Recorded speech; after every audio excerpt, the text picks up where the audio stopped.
I was standing in my apartment, staring at my phone like it had just delivered the worst news of my life. My younger sister had just announced her wedding date on the family group chat, and it was the exact same day I had chosen 6 months ago. I watched as congratulations flooded in from my parents, aunts, uncles, and cousins. Nobody mentioned the conflict. Nobody asked about me. My fiancée walked in, saw my face, and asked what was wrong. I showed her the screen, and she went pale. This wasn't coincidence. This was war. My name is Darian, and I'm 32 years old. I work as a civil engineer in Seattle, designing bridges and infrastructure that keeps our city running. 6 months before this moment, I proposed to my college sweetheart, Emma, at our favorite hiking spot in the Cascades. She's a nurse at Seattle Children's Hospital, and she's the kindest person I've ever known. When she said yes, I felt like the luckiest man alive. I grew up in Portland, Oregon, with my parents Harold and Patricia. My dad's an accountant, methodical and precise about everything. My mom taught high school English for 30 years before retiring. They're good people, or at least I always thought they were. But there's always been something off about how they treated me compared to my younger sister Cassandra. Cassandra is 28, 4 years younger than me. From the day she was born, she became the center of their universe. I remember being 6 years old when she arrived, and suddenly everything changed. The bigger bedroom that was supposed to be mine went to her because she needed more space for her toys. When I turned 16, I got Dad's old sedan with 150,000 miles on it. When Cassandra turned 16, they bought her a brand new Honda Civic with a bow on top. College was the same story. They paid her full tuition to Portland State University, covering everything from books to her apartment. Meanwhile, I worked 3 part-time jobs to get through the University of Washington, graduating with $40,000 in student loans that I only finished paying off last year. But I never complained. I told myself it made me stronger, more independent, more capable. I built a good life for myself despite the inequality. I found Emma, built a career, created a circle of friends who felt more like family than my own blood relatives ever did. When I proposed to Emma, we announced it at Sunday family dinner. My parents smiled and said congratulations, but there was no excitement in their voices. No questions about how I proposed, no tears of joy from my mom. Just polite acknowledgement, like I'd told them I bought a new car. Cassandra barely looked up from her phone. Emma and I spent weeks looking for the perfect venue. We wanted something intimate and beautiful, a place that reflected who we are as a couple. We found it at Willowbrook Gardens in Woodinville, Washington, right in the heart of wine country. It's a stunning garden venue with wisteria-covered arches, stone pathways, and a lawn overlooking rolling vineyards. The capacity is 100 guests, perfect for the small, meaningful celebration we envisioned. We chose June 15th as our wedding date. It was a Saturday. The weather would be perfect, and the gardens would be in full bloom. We sent save-the-date cards to everyone in January, giving them 5 months' notice. My parents received theirs. So did Cassandra. Emma and I poured our hearts into planning. We booked a string quartet for the ceremony, found a talented local chef for the reception, and designed elegant invitations with pressed flowers. Emma's parents, Richard and Susan, who live in Spokane, were incredibly supportive and offered to pay for half the wedding. They treated me like their own son from the moment we met. By March, we had sent formal invitations to all 100 guests. Everything was falling into place. We had paid deposits to all our vendors, totaling about $15,000.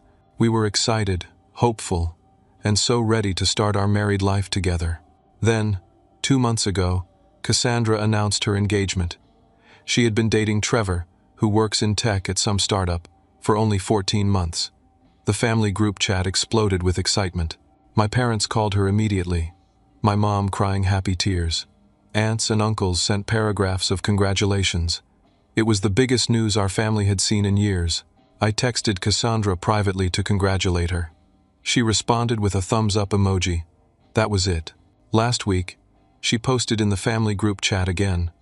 This time, she announced her wedding date, June 15th, the exact same day as mine. I stared at that message for a full minute, waiting for someone to point out the obvious conflict, waiting for my parents to say something. waiting for anyone to acknowledge that I had already claimed that date half a year ago. Instead, the congratulations poured in. Aunt Dorothy wrote about how exciting it was. Uncle Gerald said he couldn't wait. Cousin Marcus sent a gif of fireworks. My mom posted, "We're so thrilled. This is going to be the most beautiful day." Not a single person mentioned me. I texted my mom privately. "Mom, did you notice that's the same day as my wedding?" She responded 20 minutes later. "Oh, I'm sure you can change your date, honey. Cassandra has her heart set on a summer wedding, and you know how she is when she wants something." I felt something crack inside my chest. I called my parents directly. My dad answered on the third ring. "Dad, we need to talk about Cassandra's wedding date." "What about it?" His tone was already defensive. "It's the same day as mine. Emma and I chose that date 6 months ago. We sent save the dates in January." Silence. Then, "Your sister's venue only had that one date available for the whole summer. She fell in love with the Pacific Vista Resort, and they're completely booked except for June 15th. You're being selfish, expecting her to accommodate you." I couldn't believe what I was hearing. Selfish? "Dad, we've had this date reserved for half a year. We've paid deposits. We've sent formal invitations. You can get those deposits back or transfer them to another date. Darian, you've had 6 months to plan. You can reschedule. We'll be attending Cassandra's wedding." Before I could respond, my mom's voice came through the speaker. She must have been listening the whole time. "Besides, she's inviting 300 people. It's going to be the event of the season at a luxury resort on the coast.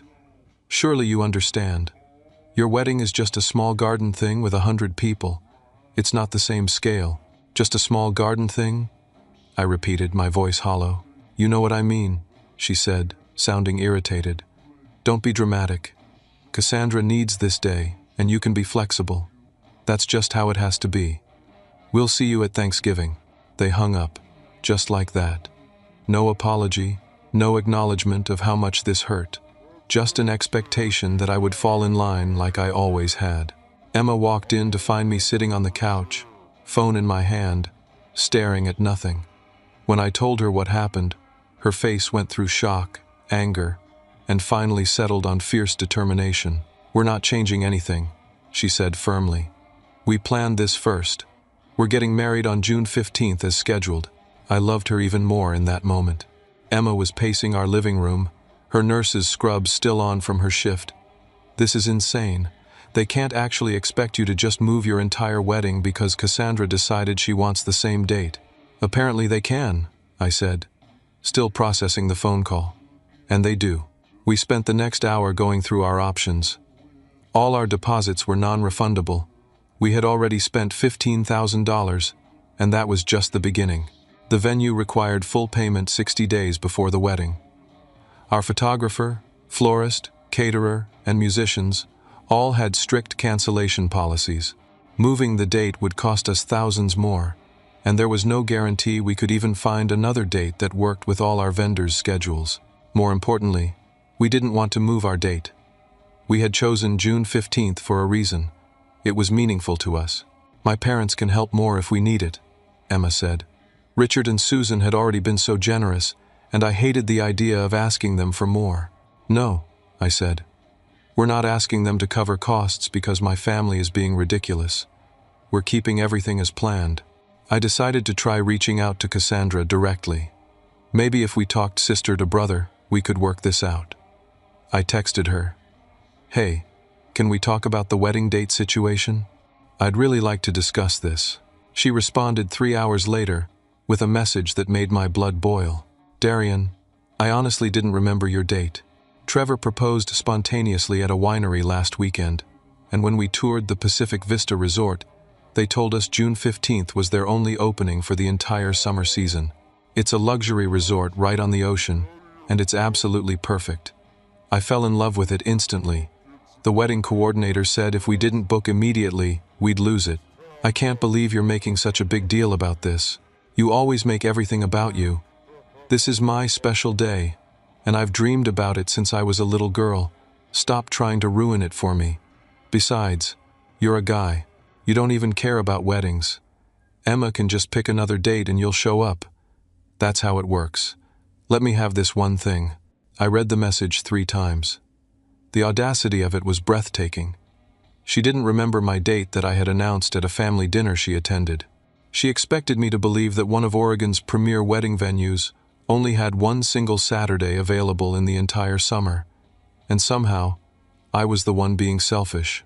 I screenshotted the message and showed Emma. Her mouth fell open. "One thing?" Emma said incredulously. "She's had everything her entire life." Over the next few days, extended family members started calling. Not to support me, but to suggest I should be the one to move my date. Aunt Dorothy called while I was at work. "Darian, sweetheart, you know how your sister is. She's very sensitive, and planning a wedding is so stressful for brides. You're a man. You don't care about all the wedding details anyway. Why don't you just move your date and let your sister have her special day? It would mean so much to your parents." I was polite but firm. "Aunt Dorothy, I'm not moving my date. Emma and I planned this months ago." She sighed like I was being a difficult child. "Well, I hope you'll reconsider. Family is more important than pride." Cousin Marcus, who was Cassandra's age and had always been close to her, sent me a text. "Dude, just reschedule. It's not that big a deal. Cassandra's really upset, and you're causing unnecessary family drama. Be the bigger person." The messages kept coming. Uncle Gerald, Aunt Pamela, even some second cousins I barely knew, all reached out to tell me I should change my plans. It was like a coordinated campaign. The only person who supported me was Uncle Frank, my dad's younger brother. He texted privately, "This is wrong what they're doing to you. Your parents have always played favorites, but this crosses a line. Don't back down, son. Stand your ground." His message meant more than he probably knew. Meanwhile, Emma's family was appalled by the whole situation. Her parents called to check on us, and when Emma explained what was happening, her father Richard said something I'll never forget. "That's not how family treats family. You two keep your plans exactly as they are. If you need anything at all, you call us." Emma's sister Lauren flew up from Sacramento just to take Emma wedding dress shopping and show support. Her bridesmaids rallied around her, sending encouraging texts and offering to help however they could. The contrast was stark. Emma's family, who had known me for only a few years, treated me with more care and respect than my own parents ever had.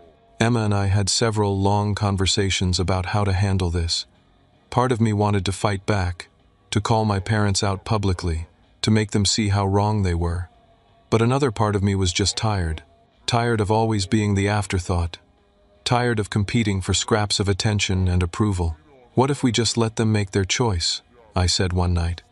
"What if we keep planning our wedding, and they either show up or they don't?" Emma took my hand. "Whatever you decide, I'm with you. But Darian, you deserve better than this. You've always deserved better." I pulled her close. "I know. And I have better.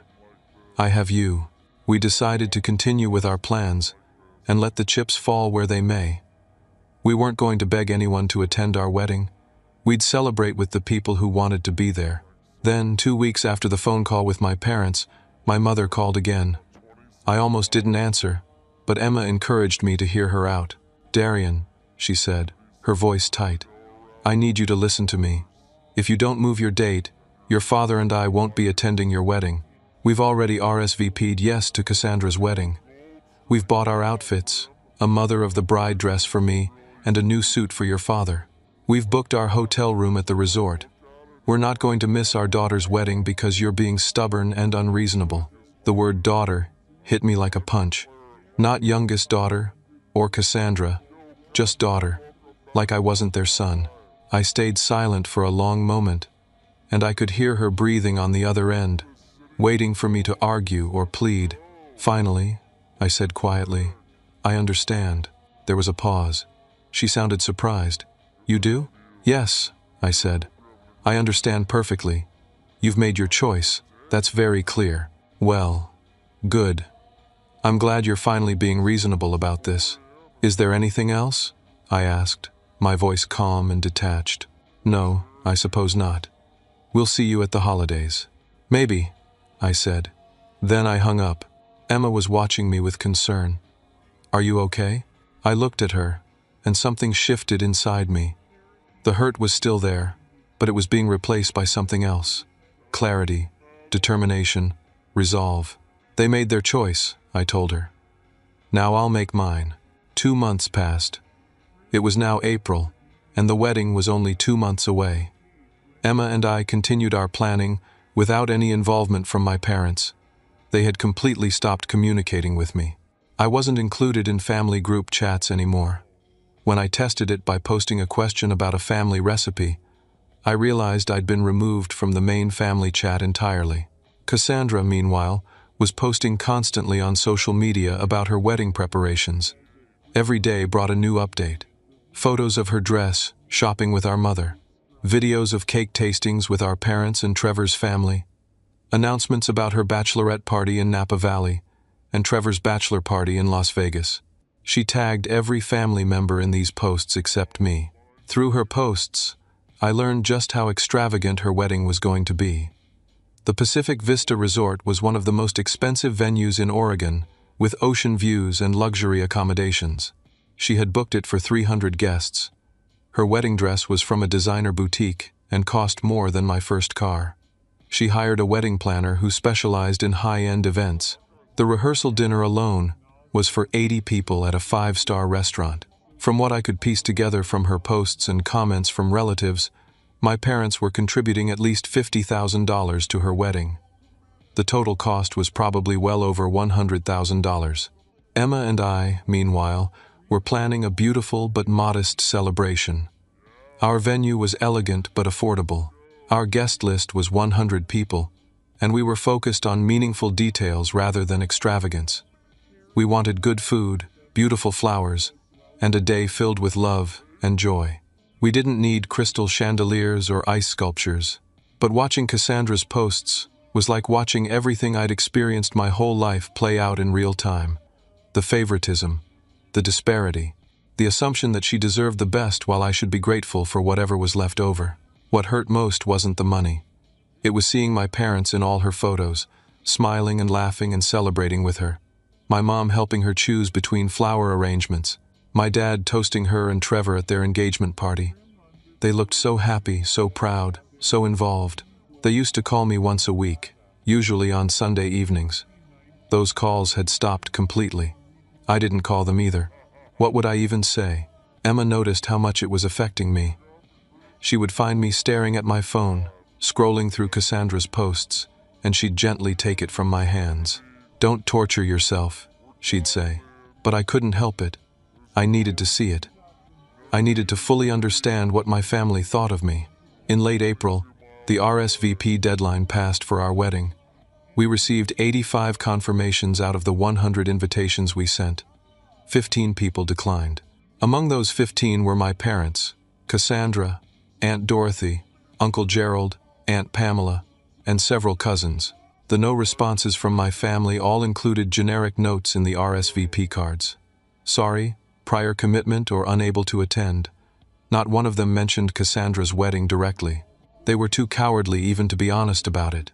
Uncle Frank was the only one from my dad's side who RSVP'd, yes. His response card included a handwritten note. "Wouldn't miss it for the world. I'm proud of you." When Emma saw the final count, she cried. Not for herself, but for me. She held me that night and said, "I'm so sorry. I'm so sorry they're doing this to you." "I'm not," I lied. But the truth was, it hurt more than I wanted to admit. These were people I'd known my entire life. People who had been at my birthday parties, my high school graduation, my college graduation, and they were all choosing Cassandra. But their rejection also did something else. It freed me. It clarified things. It showed me exactly who would be there when it mattered and who wouldn't, and it sparked an idea. I started making phone calls that Emma didn't know about. I reached out to contacts from my engineering firm, from college, from my community. I met with our wedding planner, Janet, and told her I wanted to make some changes, and it sparked an idea. "Big ones," I said. "But I need you to keep this between us for now. It's a surprise for Emma." Over the next 3 weeks, I quietly transformed our wedding. I expanded the guest list to 150 people, inviting colleagues from my entire engineering firm, nurses from Emma's hospital unit, friends from college I'd lost touch with, neighbors, former professors, and people who had been kind to us over the years. I upgraded our catering package to include premium options and an open bar with top-shelf liquor. I hired a renowned chef who usually worked at high-end restaurants. I booked a live band that regularly played sold-out venues in Seattle. I brought in a professional lighting company to transform the garden venue with elegant string lights and uplighting. I hired a florist to create elaborate flower walls and centerpieces. I arranged for luxury transportation to bring guests from Seattle to the venue. I spent an additional $40,000. I drained my savings account, the emergency fund I'd been building for 5 years. I even took out a small personal loan. It was reckless and probably financially irresponsible, but I didn't care. This was about more than money. I upgraded our catering package to include premium options and an open bar with top-shelf liquor. I hired a renowned chef who usually worked at high-end restaurants. I booked a live band that regularly played sold-out venues in Seattle.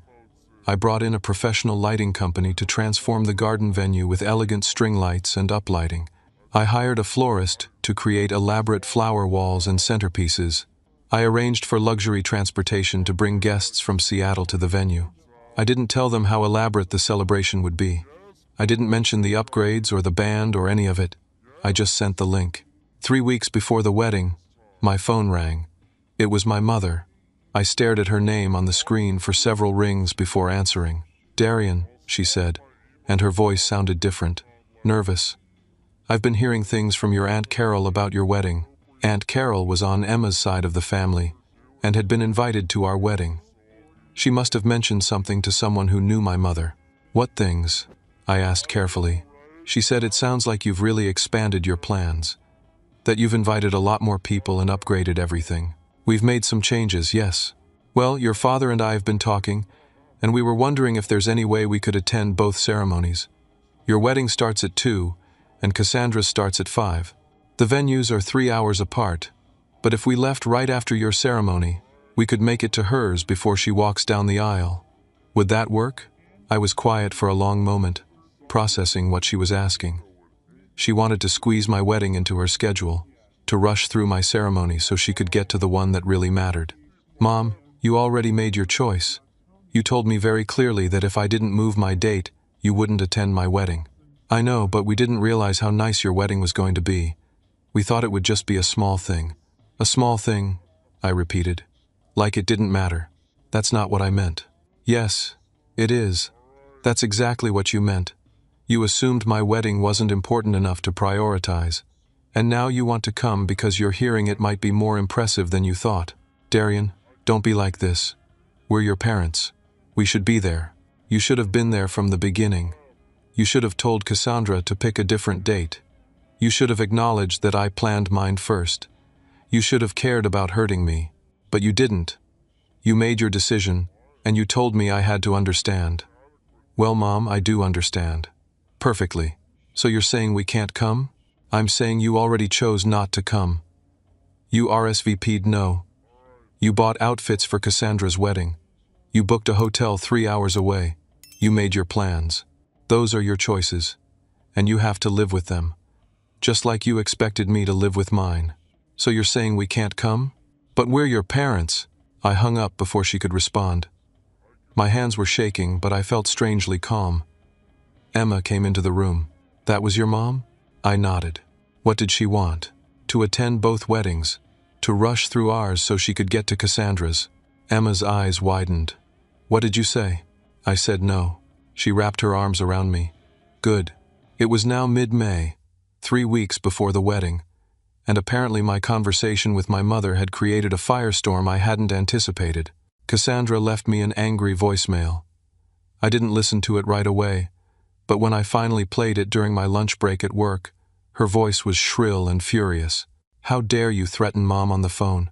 She called me crying, saying you were cruel and cold to her. "She and Dad have done everything for you, and this is how you repay them? You've always been jealous of me, Darian. Always. You can't stand that I'm having a beautiful wedding, so you're trying to ruin it by making Mom and Dad feel guilty." Well, it's not going to work. Everyone important will be at my wedding. Yours doesn't matter. Nobody cares about your stupid garden wedding. Grow up and stop being such a selfish child. I saved the voicemail. I wasn't sure why, but something told me I might need evidence of her behavior someday. My father sent me a formal email. It was typed, structured, and cold, like a business memo. The subject line was disappointment and expectations. The email read, "Darian, your mother is very upset about your phone conversation. We are deeply disappointed in your behavior and the disrespect you've shown your family. After all we've done for you, providing you with a home, education, and support throughout your life, this is how you choose to act. We raised you to be considerate and understanding, but clearly those lessons didn't take. Your refusal to accommodate your sister's wedding plans shows a level of selfishness we never expected from you. We question the values we thought we instilled. We will be attending Cassandra's wedding as planned. We hope you'll use this time to reflect on your choices and their consequences. We expect an apology. Dad." I read it twice. The irony was almost funny. They were lecturing me about family values while skipping my wedding for my sisters. They were calling me selfish for not moving my plans that I'd made first. They claimed they'd done everything for me, conveniently forgetting the loans I'd taken, the jobs I'd worked, the times I'd been overlooked. I didn't respond to the email. There was nothing left to say. But I also didn't stop my preparations. If anything, their messages fueled my determination. I met with Janet again and revealed the full scope of my plan.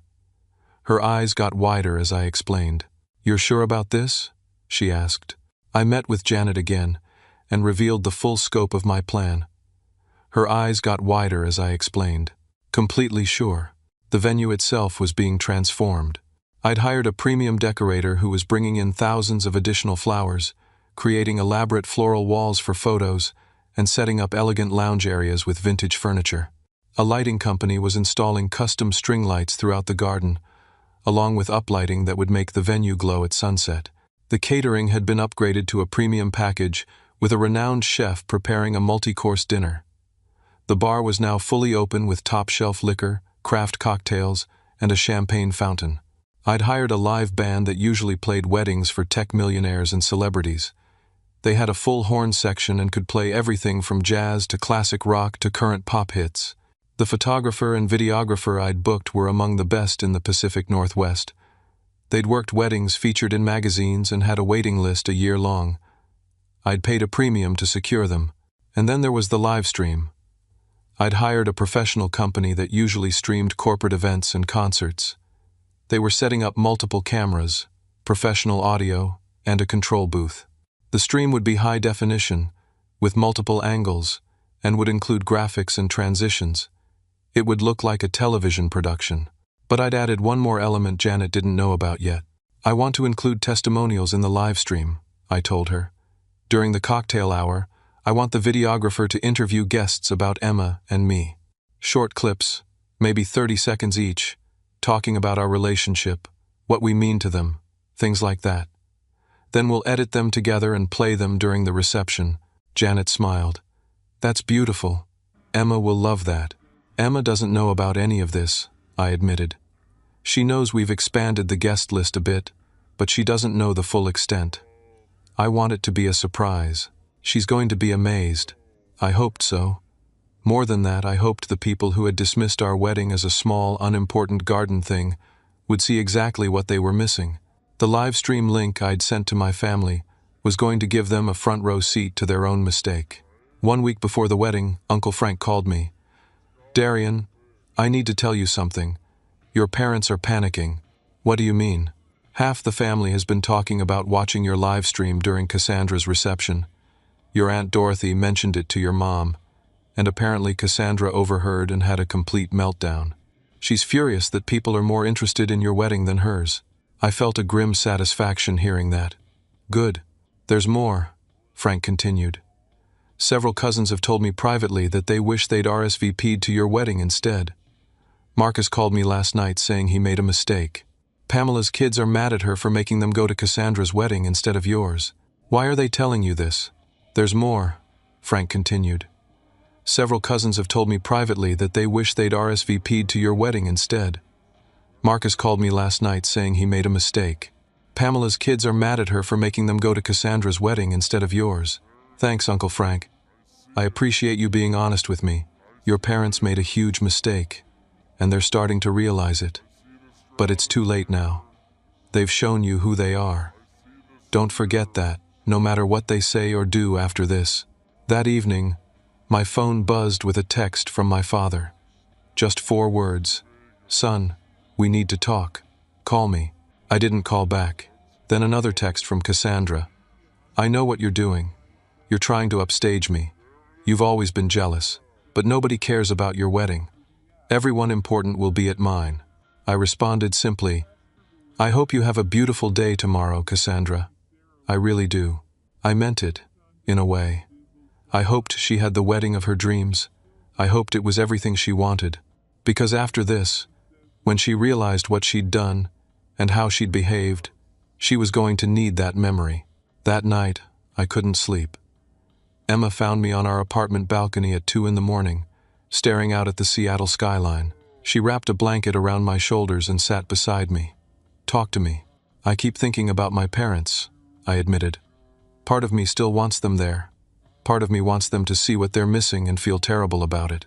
And part of me just wants them to love me the way they love Cassandra. Emma took my hand. I know, but Darian, whatever happens tomorrow, we're starting our life together. That's what matters. Not them, us. You're right. I know you're right. Are you going to tell me what you've been planning? She asked with a small smile. Janet keeps giving me mysterious looks. I laughed. It's a surprise, but I promise you'll love it. I already love it because you planned it. You could marry me in a parking lot and I'd be happy. Well, good news. It's slightly nicer than a parking lot. We sat there together until the sun started to rise, and I felt peaceful for the first time in months. Whatever happened with my family, I had Emma. I had real love. I had people who showed up for me. That was more than enough. At 6 o'clock on the morning of June 15th, my wedding day, my phone rang. I was already awake, too nervous and excited to sleep. I saw my mother's name and almost didn't answer. But something made me pick up. Hello? She was crying. Please, Darian. Please let us come. We made a terrible mistake. Your father and I have been up all night talking. We can't miss your wedding. We just can't. I sat up in bed, my heart pounding. Where is Cassandra getting married? The Pacific Vista Resort. It's 3 hours south of Seattle. Then you have a choice to make, Mom. Just like you told me I had to understand your choice, you need to understand mine. I'll be getting married at 2 o'clock at Willowbrook Gardens in Woodinville. The ceremony starts exactly on time. If you're there, you're there. If not, the live stream link is still available. But Cassandra will be devastated if we're not at her wedding. And I wasn't devastated when you chose not to come to mine? That's different. No, Mom, it's not. You made your decision months ago. You bought your outfits. You booked your hotel. You RSVP'd. You've been helping Cassandra plan her wedding while ignoring mine completely. You don't get to change your mind now because you're suddenly worried about how it looks. Please, Darian, I'm begging you. I have to go. I'm getting married today. It's going to be a beautiful day, with or without you. I hung up and turned off my phone. Emma was standing in the doorway of our bedroom. Your mom? Yeah. What did she say? That they want to come after all. What did you tell her? That they made their choice. Emma crossed the room and kissed me. I'm proud of you. Now, let's get ready. We have a wedding to get to. The morning moved like a dream. I got ready at our apartment with my groomsmen, my college friends Jake, Anthony, and Brian. They'd flown in from different parts of the country to be here, and their presence meant everything. Jake handed me a beer at 10 a.m. It's your wedding day. You're allowed. We spent the morning laughing and telling stories, and for those few hours, I forgot about my family drama. I was just a guy getting ready to marry the love of his life. Emma was getting ready at the venue with her bridesmaids, her sister Lauren, and her friends Madison and Brooke. She'd sent me a text that morning. Can't wait to marry you. See you at the altar. At noon, Uncle Frank arrived at my apartment. He was wearing a sharp navy suit and had tears in his eyes when he saw me in my tuxedo. "You look good, kid," he said, pulling me into a hug. "Thanks for being here, Uncle Frank. Wouldn't miss it. But I need to tell you something. Your parents left Portland at 9 this morning." My heart skipped. "What?" "Your Aunt Dorothy called me, furious about it. She said your mom called her at 7 this morning saying they were driving to Seattle instead of going to Cassandra's wedding. Dorothy tried to talk them out of it, but they'd already made up their minds. I didn't know what to feel. Relief? Anger? Hope? If they left at 9, and it's a 3-hour drive, they should be here by now," Jake said, checking his watch. "Traffic," Anthony suggested. "It's Saturday. Could be bad coming north." I turned my phone back on for the first time since hanging up on my mother. It immediately started buzzing with missed calls and texts. 12 missed calls from my mom, 8 from my dad, 6 from Cassandra.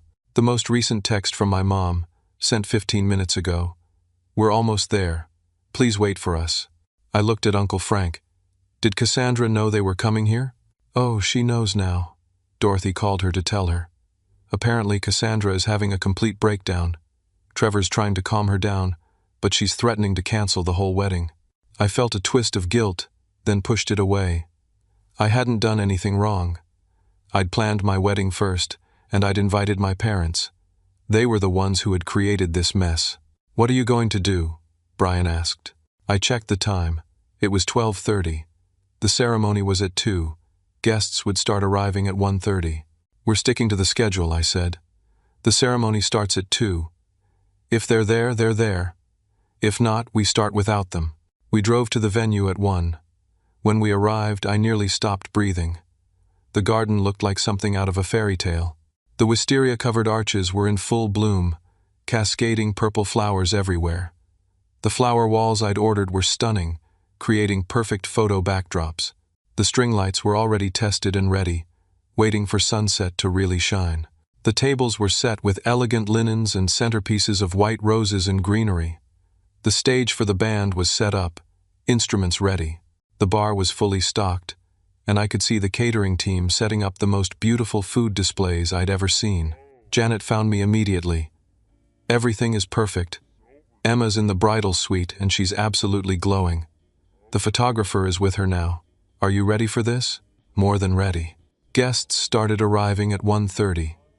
I watched from a window as people I cared about walked into the garden. My colleagues from work, looking impressed by the venue.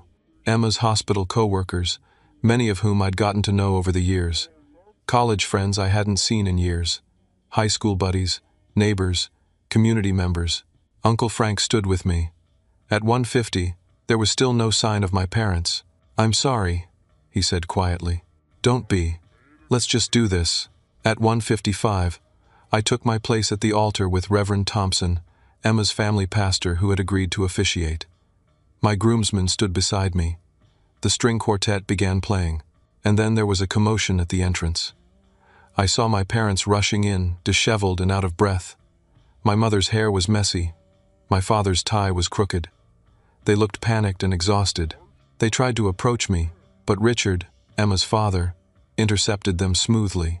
I couldn't hear what he said, but he gestured politely but firmly toward seats at the back. A venue coordinator escorted them to a table far from the ceremony arch. My mother was crying. My father looked devastated. They'd missed everything. The pre-ceremony photos, the seating of honored guests, the special moments. There were just 2 more guests now, arriving late and sitting in the back. At exactly 2 o'clock, the music changed. The wedding march began, and Emma appeared. She was the most beautiful thing I'd ever seen. Her dress was simple and elegant, flowing and romantic. Her hair was down in soft waves with flowers woven through it. She was crying and smiling at the same time. Her father Richard walked her down the aisle, and when he placed her hand in mine, he whispered, "Take care of my girl." "Always," I whispered back. The ceremony was perfect. Reverend Thompson spoke about love and commitment and building a life together. Emma and I had written our own vows, and when it was my turn to speak, I looked into her eyes and forgot everyone else was there.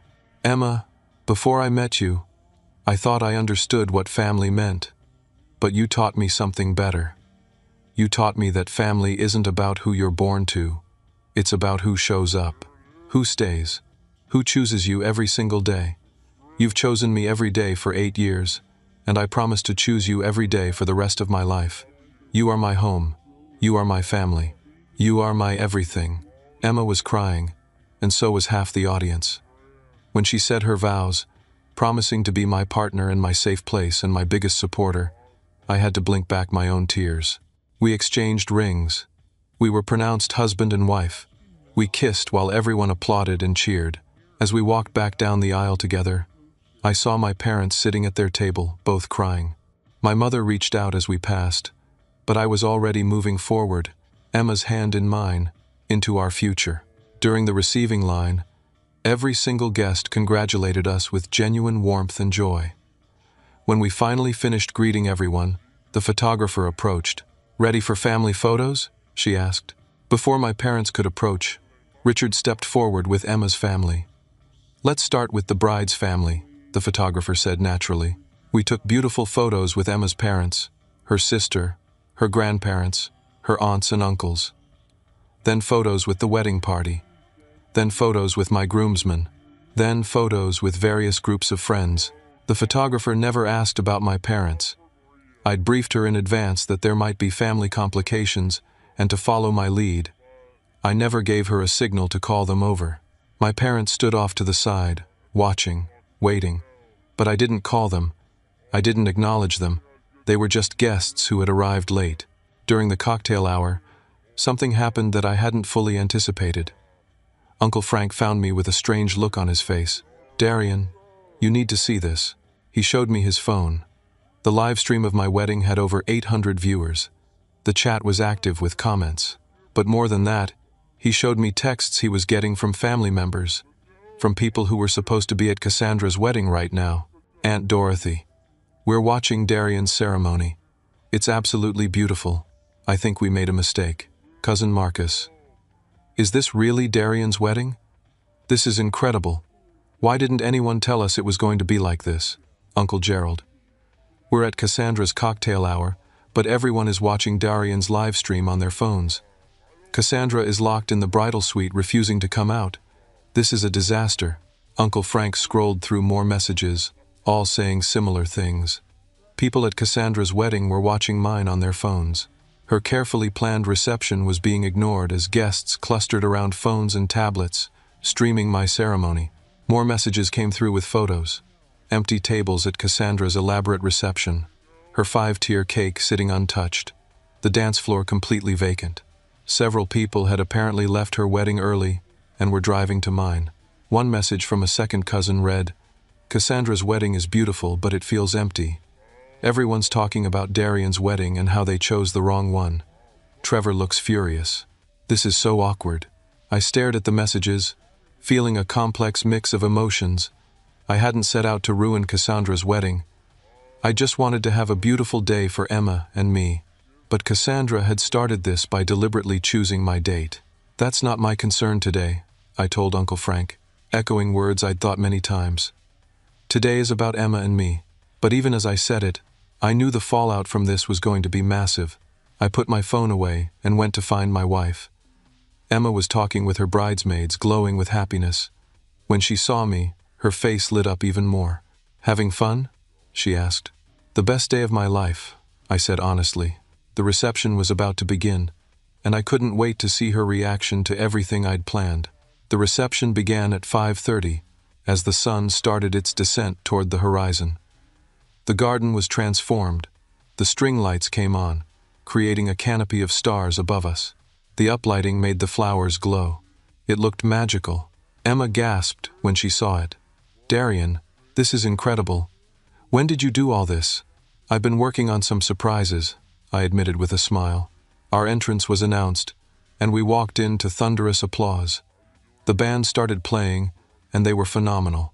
They launched into our first dance song, "Speechless" by Dan and Shay, and I held Emma close as we swayed together. "I can't believe this is our life now," she whispered. "Believe it," I whispered back. "You're stuck with me forever."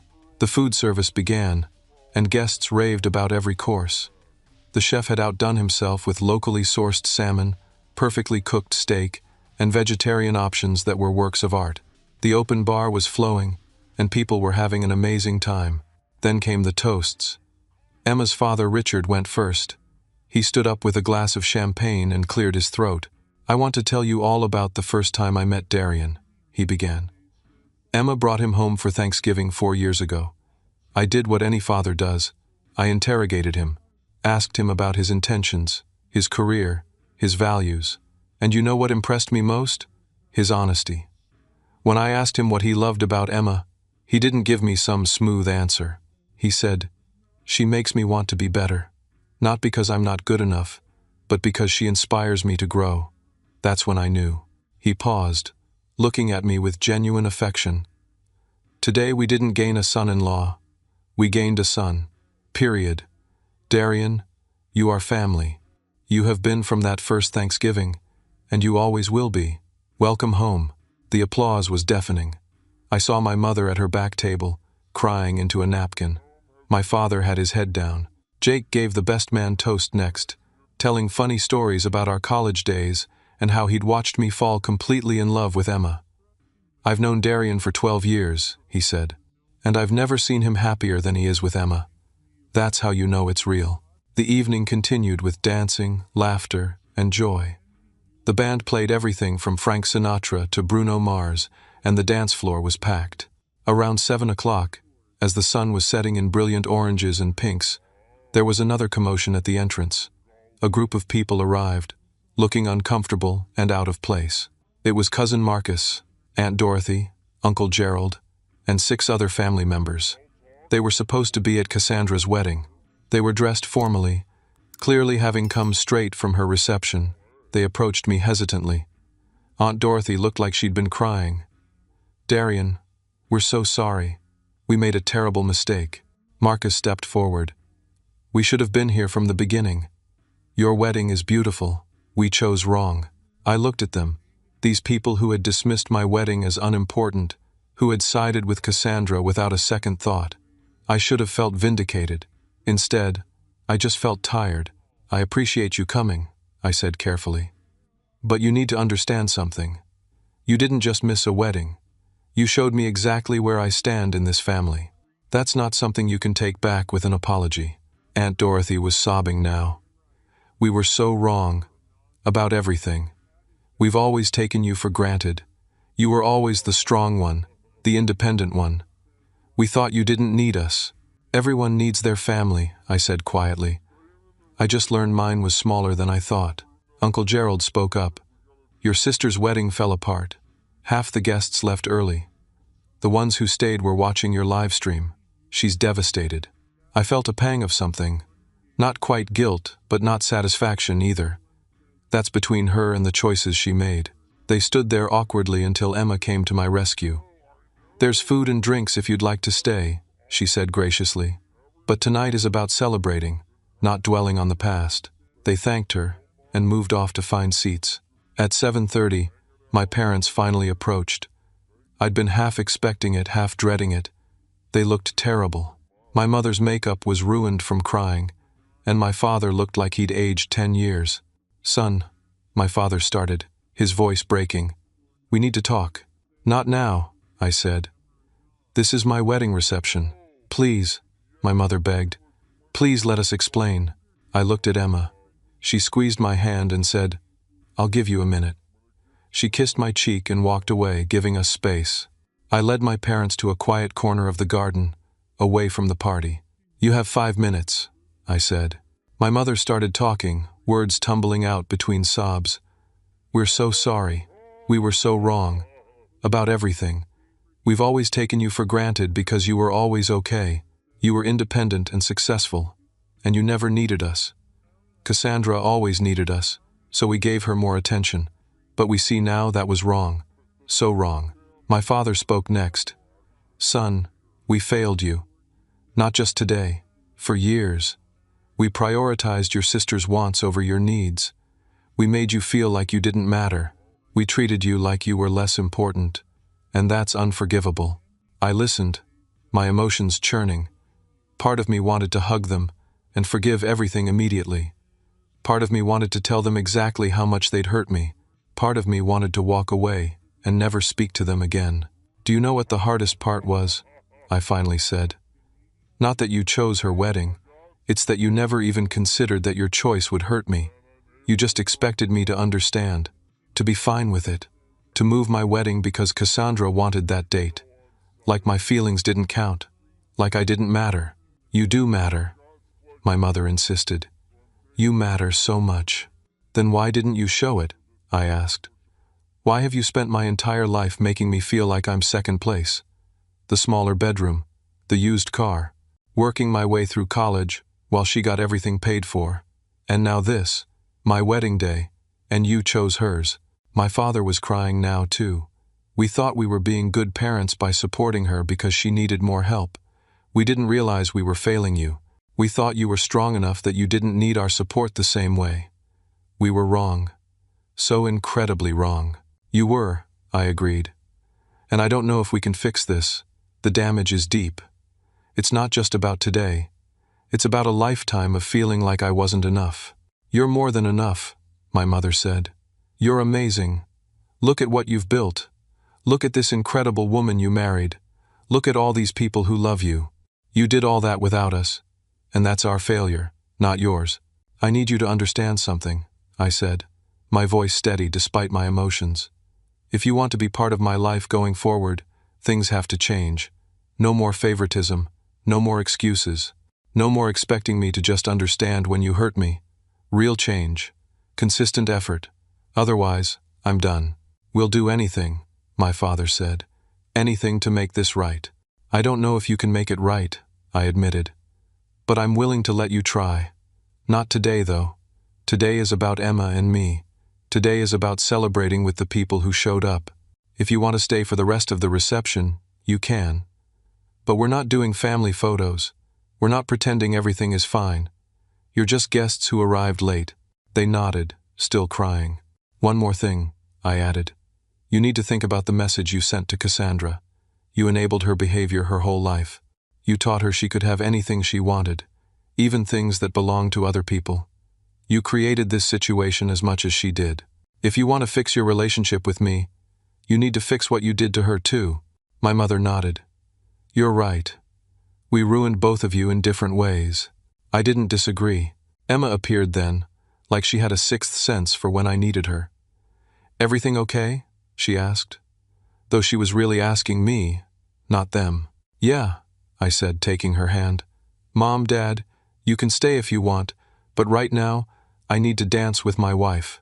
I led Emma back to the dance floor, and the band started playing The Way You Look Tonight. As we danced, I saw my parents standing at the edge of the garden, watching us. They looked lost and broken. Good. Maybe now they understood a fraction of how I'd felt my entire life. The reception continued with incredible energy. The band was phenomenal, playing song after song that kept everyone dancing. The cake cutting was perfect, the bouquet toss was fun, and around 9 o'clock, the videographer played the compilation of guest testimonials on screens around the venue. Person after person talked about Emma and me. Our friends talked about our love story. Colleagues talked about my character and work ethic. Emma's hospital co-workers talked about her compassion and how happy she'd been since we got together. Emma cried watching it. "You did this?" she asked. "I wanted you to see how much people love us," I said. "How much we're surrounded by real family."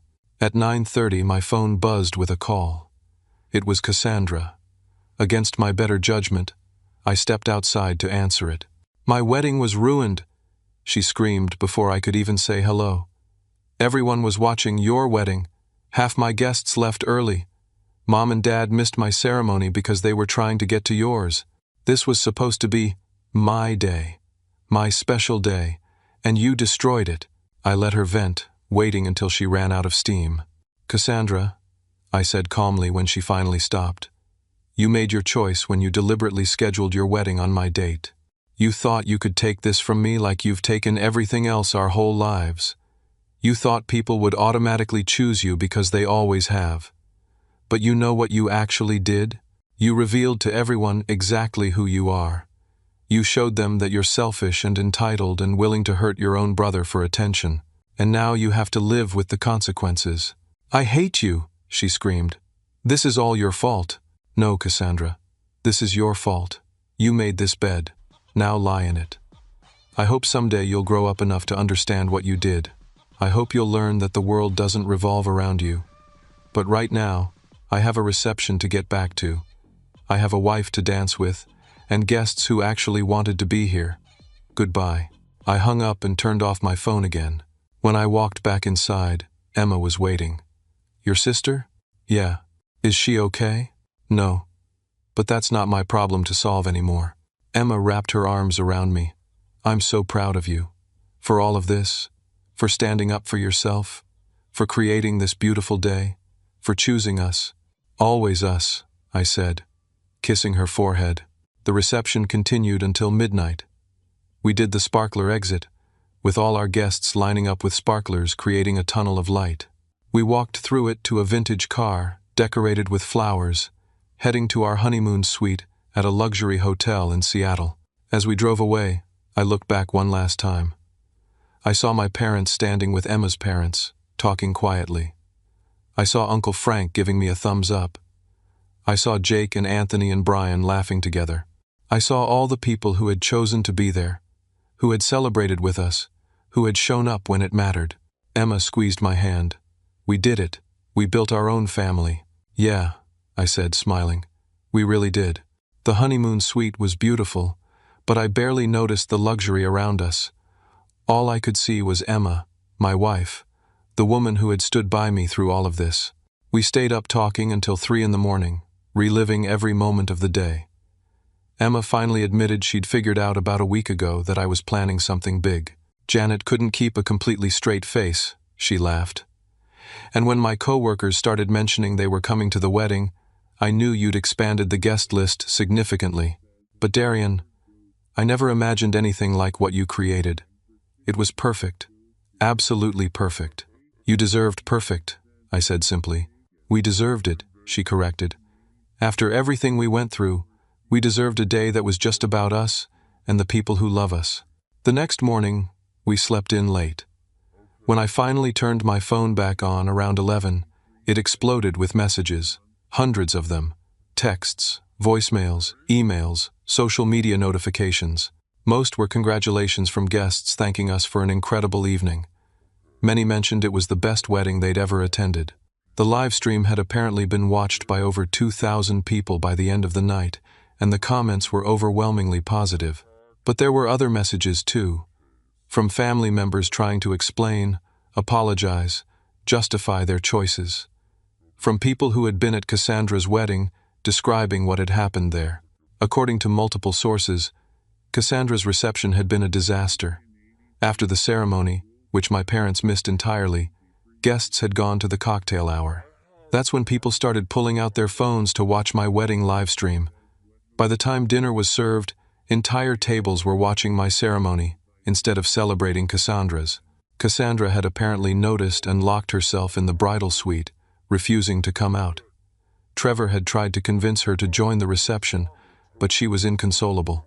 When she finally emerged an hour later, her makeup was ruined and she looked devastated. The first dance happened, but the energy was completely off. By 8 o'clock, people were leaving. One cousin sent me a message. I've never seen anything more awkward.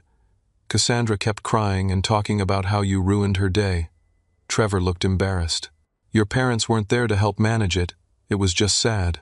I felt a complicated mix of emotions reading these accounts. I hadn't wanted to ruin her day. I just wanted to have my own day. But she'd created this situation by scheduling on my date deliberately. There was a voicemail from my mother, left at 7 that morning. Her voice was thick with tears. Darian, it's Mom. I know you're on your honeymoon and you probably don't want to hear from me, but I need you to know we're sorry. Really, truly sorry.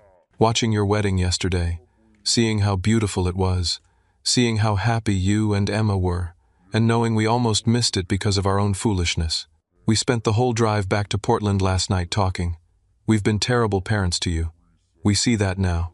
We took you for granted. We enabled your sister's worst behaviors. We created this whole mess. If you never want to speak to us again, we'd understand. but we hope you'll give us a chance to do better. We love you. We're proud of you. We should have shown that better. We will show it better, if you let us. Congratulations on your marriage. Emma is wonderful, and you two are perfect together. I saved the voicemail, but didn't respond yet. That evening, we met Emma's parents for dinner. Richard and Susan had stayed in Seattle an extra day to spend time with us before we left for Hawaii. Darian, it's Mom. I know you're on your honeymoon and you probably don't want to hear from me, but I need you to know we're sorry. Really, truly sorry. Watching your wedding yesterday, seeing how beautiful it was, seeing how happy you and Emma were, and knowing we almost missed it because of our own foolishness. We spent the whole drive back to Portland last night talking. We've been terrible parents to you. We see that now. We took you for granted. We enabled your sister's worst behaviors. Over dinner, Richard told us something interesting. Your parents approached Susan and me at the reception last night. They wanted to talk about you. What did they say? I asked. They asked us to help them understand how to be better parents to you. They said they'd clearly failed somewhere along the way, because we'd been more like parents to you in 4 years than they'd been in 32. They wanted to know what we did differently. What did you tell them? I told them the truth, Richard said. That we just loved you and showed up. That we didn't compare you to anyone else. That we celebrated your successes and supported you through challenges. That we treated you like you mattered, because you do matter. Susan added, your mother was crying. She said she'd always thought providing for Cassandra was what good parents did because Cassandra needed more help. I told her that all children need their parents, just in different ways. That independence doesn't mean you don't need love and support. I felt my throat tighten. Thank you for talking to them. They love you, Darian, Susan said gently. They just never learned how to show it properly. That doesn't excuse what they did, but I do think they want to change. Emma squeezed my hand under the table. A few days later, Emma and I were in Maui, sitting on a beach watching the sunset, when I finally called my parents back. My mom answered on the first ring. Darian? Hi, Mom. Oh, honey. Thank you for calling. How's the honeymoon? It's beautiful. Emma says hello. Tell her hello back. And tell her thank you for being so gracious to us at the wedding. We didn't deserve her kindness. No, you didn't, I agreed. But that's who Emma is. She's kind even when people don't deserve it. There was a pause. Then my mother said, I know you don't want to talk about this on your honeymoon, but I need you to know we're going to therapy. Your father and I. We found a family therapist who specializes in parental favoritism and sibling dynamics. We had our first session yesterday. That surprised me. Really? Really? We want to understand what we did wrong. We want to be better. Not just for you, but for Cassandra too. The therapist said we did damage to both of you, just in different ways. We made you feel unwanted, and we made her feel entitled. We need to fix both. How is Cassandra? I asked, surprising myself. Not good, Mom admitted. She and Trevor had a huge fight the night of the wedding. He told her she was spoiled and selfish, and that he couldn't believe how she'd treated you.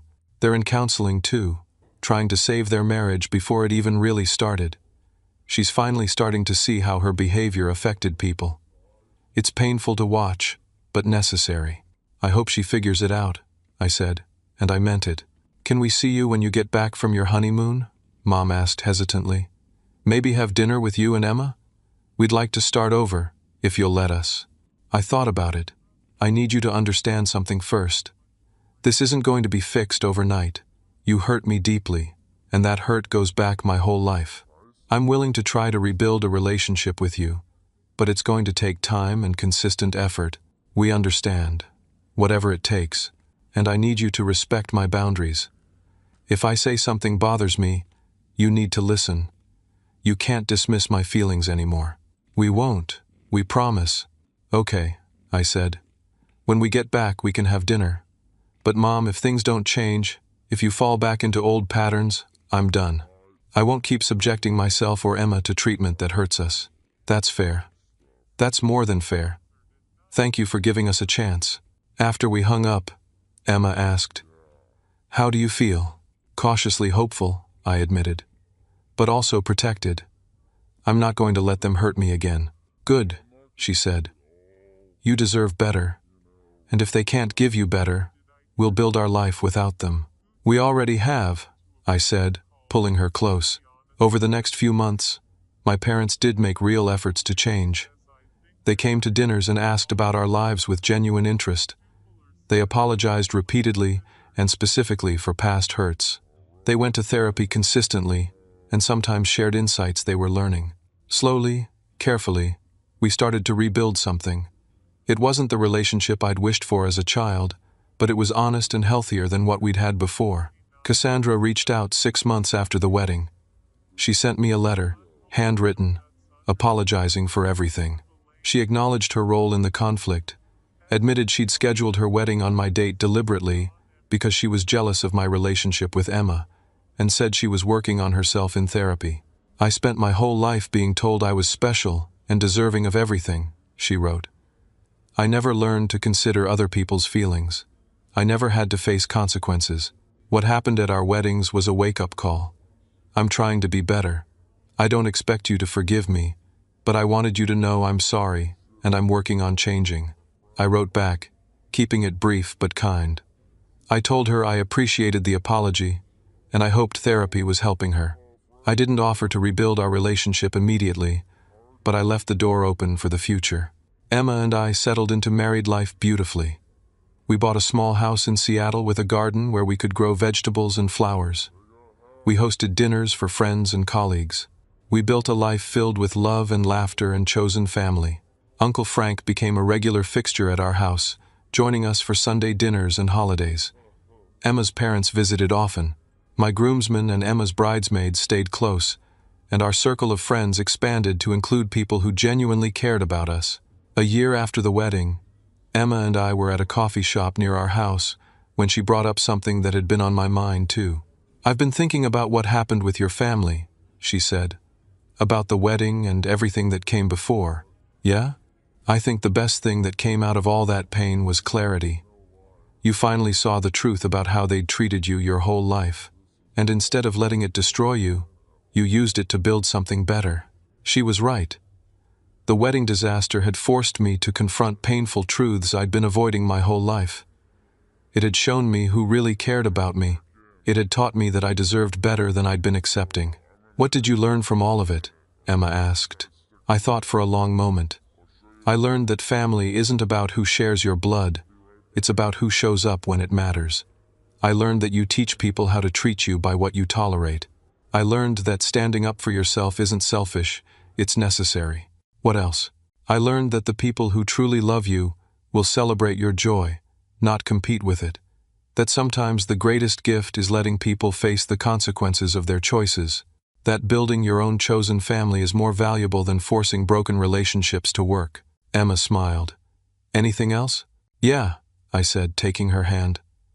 I learned that my worth isn't determined by whether other people recognize it. I learned that real love multiplies joy instead of dividing it. And most importantly, I learned that I should never compromise my self-respect to maintain peace with people who don't respect me. Those are good lessons, Emma said softly. Hard-won lessons, I corrected, but worth it. Looking back now, I can see that June 15th wasn't just my wedding day.